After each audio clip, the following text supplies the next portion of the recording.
Hello guys, welcome back to the Best Online Tutorials channel. In this video, I'll show you how to manage app permissions in Windows 11.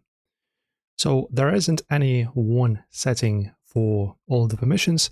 Instead, they actually are linked as many under a certain tab in settings. So open up settings, go to privacy and security.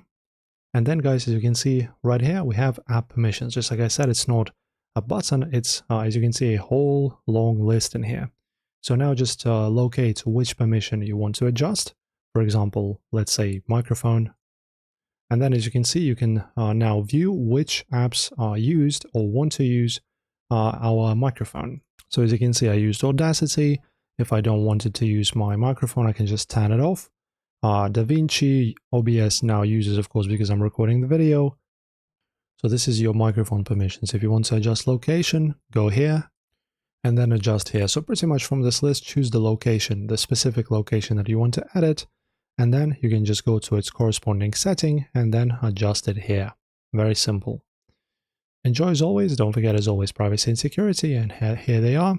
If this was helpful as always, make sure to like and subscribe.